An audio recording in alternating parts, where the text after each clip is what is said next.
નમસ્કાર મિત્રો, સ્વાગત છે તમારું મારી ચેનલમાં એક નવા વિડીયોમાં। થાળીમાં 3 રોટલી ન પીરસવી જોઈએ એવું આપણા શાસ્ત્રોમાં અને દાદીમાં અને નાનીમાં પણ કહેતા હતા। શાસ્ત્રોમાં ભોજનના ઘણા નિયમો પણ જણાવવામાં આવ્યા છે। અમારા વડીલો અમને આ નિયમોનું પાલન કરતા અટકાવે છે। તેથી જ જ્યારે આપણે થાળીમાં 3 રોટલી રાખીએ છીએ ત્યારે દાદીમાં પણ આપણને મનાઈ કરે છે। એ ઉપાય વિશે જાણીએ તે પહેલા કમેન્ટ બોક્સમાં જય શ્રી કૃષ્ણ જરૂરથી લખજો। સાથે આ વિડીયોને લાઈક કરજો, ચેનલને પણ જરૂરથી સબસ્ક્રાઇબ કરજો। તો ચાલો હવે આપણે જાણીએ કે આ ઉપાય કેવી રીતે કરવો। તો ચાલો હવે જાણીએ છીએ। શાસ્ત્રોમાં જણાવેલા આ નિયમો પ્રમાણે અને માન્યતાઓના સંબંધ પ્રમાણે શુભ અને અશુભ સાથે પણ જોવા મળે છે। આજે પણ વડીલો આ નિયમોનું પરંપરાઓ અને માન્યતાઓનું પાલન કરી રહ્યા છે। પ્લેટમાં રોટલી પીરસવી એ આ નિયમો અને પરંપરાઓમાં એ શાસ્ત્રોમાં રસોઈ બનાવવા અને ખાવાની સાથે સાથે ભોજન પીરસવાના નિયમો પણનો ઉલ્લેખ છે, જેનું સદીઓથી પાલન કરવામાં પણ આવ્યું છે। આજે પણ જ્યારે દાદીમાં એક થાળીમાં 3 રોટલી પીરસતા જુએ છે તો ત્યારે તેઓ તરત જ વચ્ચે પડીને કહે છે કે કાં તો થાળીમાં 2 રોટલી રાખો કે 4, પણ 3 રોટલી થાળીમાં ન રાખવી જોઈએ। તો ચાલો જાણીએ કે દાદીમાં આવું કેમ કહેતા હતા। શાસ્ત્રોમાં જણાવવામાં આવ્યું છે કે જો તમે તમારા દાદીમા દ્વારા આપવામાં આવેલી સલાહને ફોલો કરો છો તો તમે ભવિષ્યમાં કોઈ પણ અપ્રિય અથવા અશુભ ઘટનાઓથી બચી શકો છો।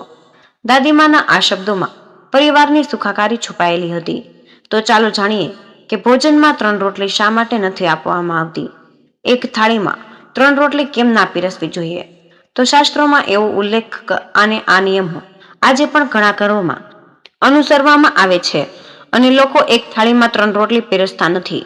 કેટલાક લોકો ટિફિનમાં પણ 3 રોટલી પણ રાખતા નથી। હિન્દુ ધર્મમાં એવું મનાય છે કે ત્રિદેવ એટલે કે બ્રહ્મા, વિષ્ણુ અને મહેશ આ સૃષ્ટિનું સર્જન કર્યું છે। તેમને સૃષ્ટિના રચયિતા, પાલનહાર અને સહારક ગણવામાં આવ્યા છે। આથી એ રીતે જોઈએ તો 3 અંક શુભ હોવો જોઈએ, પરંતુ અસલમાં તે ઉલટું છે। પૂજાપાઠ કે કોઈ પણ શુભ કામ માટે 3 અંક અશુભ ગણવામાં આવે છે। આથી ભોજનની થાળીમાં પણ એક સાથે 3 રોટલી રાખવામાં આવતી નથી। જ્યોતિષ શાસ્ત્રમાં 3 સંખ્યાને અશુભ માનવામાં આવી છે, તેથી જ લોકો 2 કે 4 રોટલી જ પીરસે છે। જો કોઈ કારણસર 3 રોટલી જોઈતી હોય તો પહેલા 2 રોટલી અને 1 રોટલી પછી પીરસો, અથવા તમે રોટલીનો અડધો ભાગ તોડીને 3 રોટલી સર્વ કરી શકો છો। આ સાથે રોટલીની સંખ્યા 4 થઈ જાય છે।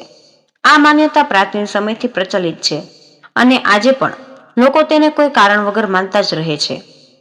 જો કે આ માટે કોઈ વૈજ્ઞાનિક આધાર નથી। આ કારણો પણ હોઈ શકે છે। હિન્દુ ધર્મની માન્યતા મુજબ થાળીમાં 3 રોટલી રાખવી એ મૃતકના ભોજન સમાન પણ ગણાય છે। તેની પાછળની માન્યતા એવી છે કે જ્યારે કોઈ વ્યક્તિનું મૃત્યુ થાય છે ત્યારે તેને ત્રયોદશી સંસ્કાર એટલે કે 13મું પહેલા ભોજનની થાળીમાં એક સાથે 3 રોટલી રાખવાનું ચલણ ચાલુ આવે છે। આ થાળી મૃતકને સમર્પિત કરાય છે। તેને ફક્ત પીરસનાર વ્યક્તિ જ જોઈ શકે છે, આ સિવાય કોઈ નહીં। આથી થાળીમાં 3 રોટલી રાખવાને મૃતકનું ભોજન ગણવામાં આવે છે અને આમ કરવાની ના પાડવામાં પણ આવે છે। વ્યક્તિની થાળીના નામે જે ભોજન લેવામાં આવે છે તેમાં 3 રોટલી રાખવામાં આવે છે। મુખ્યત્વે પિતૃપક્ષ દરમિયાન પૂર્વજોની થાળીમાં 3 રોટલી પીરસવામાં આવે છે। શાસ્ત્રોમાં એવું કહેવાયું છે કે એક થાળીમાં 3 રોટલી પીરસવી એ મૃત વ્યક્તિને ખવડાવવા સમાન છે। એટલા માટે ક્યારેય પણ કોઈને 3 રોટલી ન પીરસો। જ્યોતિષમાં 3 નંબરને અશુભ માનવામાં આવ્યું છે, તેથી 3 નંબરનો કોઈ શુભ કાર્યમાં સમાવેશ થતો નથી અને ન તો 3 થી કોઈ શુભ કાર્ય શરૂ થાય છે। 5, 7, 11, 21 જેવી વિષમ સંખ્યાનો શુભ માનવામાં આવે છે કે મનમાં લડાઈ ઝઘડાના ભાવ આવે છે। આ સિવાય એમ પણ કહેવાય છે કે જો કોઈ વ્યક્તિની થાળીમાં એક સાથે 3 રોટલી રાખીને ભોજન કરવામાં આવે છે તો તેના મનમાં બીજા માટે લડાઈ ઝઘડા કરવાનો ભાવ આવે છે। દાદીમાના તવાઓનું ઊંધું રાખવાનું પણ ના પાડવાનું પાછળનું કારણ ધાર્મિક, સાંસ્કૃતિક અને સ્વાસ્થ્ય સંબંધિત કારણો છે। આપણા દેશમાં રસોડું એક પવિત્ર સ્થળ માનવામાં આવ્યું છે। જો જોવામાં આવે તો વાસ્તુશાસ્ત્રમાં રસોડાને લગતા કેટલાક નિયમો છે। એવું કહેવાય છે કે તેનું પાલન કરવાથી ઘરમાં સુખ શાંતિ જળવાઈ રહે છે। તેથી રસોડાના વાસણો જેમ કે તવા, કડાઈ વગેરેને કાળજીપૂર્વક રાખવામાં આવે છે અને સાફ પણ કરવામાં આવે છે। ઘણીવાર દાદીમાઓ તવાઓ અને તવાઓને ઊંધી રાખવાની પણ ના પાડે છે। એવું માનવામાં આવ્યું છે કે આવું કરવું અશુભ છે। જો કે તેની પાછળ કેટલાક પરંપરાગત અને વૈજ્ઞાનિક કારણો હોઈ શકે છે, જેના વિશે આજે અમે તમને અહીં જણાવવા જઈ રહ્યા છીએ. તો ચાલો કોઈ પણ વિલંબ કર્યા વિના જાણીએ દાદીમાં શા માટે તવાઓને ઊંધું રાખવાની ના પાડે છે. તો જાણીએ કે તવાઓ અને તવાઓને ઊંધું રાખવાની ના પાડે છે. તો તવાઓને ઊંધું રાખવાની ના પાડવા પાછળનું કારણ ધાર્મિક, સાંસ્કૃતિક અને સ્વાસ્થ્ય સંબંધિત કારણો છે. શા માટે તવાઓ અને તવાએ ઊંધું રાખવાની ના પાડે છે? તો જોઈએ કે રસોઈ કર્યા પછી તવા અને તવાને સ્ટવ પર છોડવો જોઈએ નહીં. આપણા દેશમાં રસોડું એક પવિત્ર સ્થળ માનવામાં આવે છે. જો જોવામાં આવે તો વાસ્તુશાસ્ત્રમાં રસોડાને લગતા કેટલાક નિયમો છે. એવું કહેવાય છે કે તેનું પાલન કરવાથી ઘરમાં સુખ શાંતિ જળવાઈ રહે છે. તેથી રસોડાના વાસણો જેમ કે તવા, કડાઈ વગેરેને કાળજીપૂર્વક રાખવામાં આવે છે અને સાફ પણ કરવામાં આવે છે. ઘણીવાર દાદીમાં તવાઓ અને તવાઓને ઊંધી રાખવાની ના પાડે છે તો એવું માનવામાં આવ્યું છે કે આવું કરવું અશુભ છે. જો કે તેની પાછળ કેટલાક પરંપરાગત અને વૈજ્ઞાનિક કારણો હોઈ શકે છે, જેના વિશે આજે અમે તમને અહીં જણાવવા જઈ રહ્યા છીએ. તો ચાલો હવે કોઈ પણ વિલંબ કર્યા વિના જાણીએ કે આપણે તવા કડાઈને ઊંધો કેમ નથી રાખતા.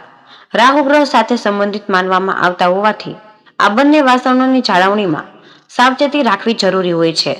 વાસ્તુશાસ્ત્ર અનુસાર રોટલી કે શાક બનાવ્યા પછી પણ પાનને ક્યારેય ગંદુ ન રાખવું જોઈએ. તેનાથી ઘરના માથા પર ખરાબ અસર પડે છે. હંમેશા સ્વચ્છ રાખવું જોઈએ. તે જ સમયે પાન અને તવાને રાત્રે ક્યારેય ખાલી વાસણો સાથે ન રાખવા જોઈએ. આ માટે રાહુ દોષિત છે.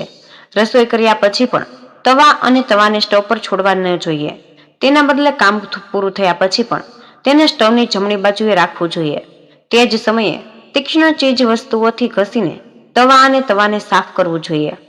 તવાને ઊંધો ન રાખવા પાછળનું વૈજ્ઞાનિક કારણ તવા અને તવાને ઊંધું રાખવાથી તેના પર ધૂળ અને ગંદકી જામી શકે છે, જે પાછળથી ખોરાક સાથે ભળી શકે છે. ખરેખર આ વાસણોનો ઉપયોગ મોટાભાગે ગરમ તેલ અને ખોરાક રાંધવા માટે પણ કરવામાં આવે છે, અને જો વાસણો ગંદા હોય તો તે સ્વાસ્થ્ય માટે હાનિકારક પણ હોઈ શકે છે. આ આદત પેઢી દર પેઢી ચાલતી જ આવે છે અને ઘરનું વાતાવરણ વધુ સારી રીતે જાળવણી સાંસ્કૃતિક પરંપરા છે. 3 રોટલી ન ખાવાના પાછળનું પણ વૈજ્ઞાનિક કારણ પણ છે. વ્યક્તિને ભોજન હંમેશા સંભાળીને કરવું જ જોઈએ. જો તમે એક રોટલી બરાબર ચાવીને ખાવ છો તો તેનું પાચન પણ સારી રીતે જ થઈ જાય છે. સાથે જ તમે વધારે ભોજન કરવાથી પણ બચી શકો છો. આ કારણથી થાળીમાં એક સાથે 3 રોટલી લઈને જમવું ન જોઈએ. તો મિત્રો, આ ખૂબ જ મહત્વપૂર્ણ માહિતી છે અને કમેન્ટ બોક્સમાં જય શ્રી કૃષ્ણ અવશ્ય લખી દેજો. તમને વિનંતી છે કે જો હજુ સુધી વિડીયોને લાઇક ન કર્યો હોય તો વિડીયોને લાઇક કરીને ચેનલને સબસ્ક્રાઇબ જરૂર કરજો. જય શ્રી કૃષ્ણ. રાધે રાધે. ધન્યવાદ. વિડીયોને અંત સુધી જોવા બદલ તમારો ખૂબ ખૂબ આભાર.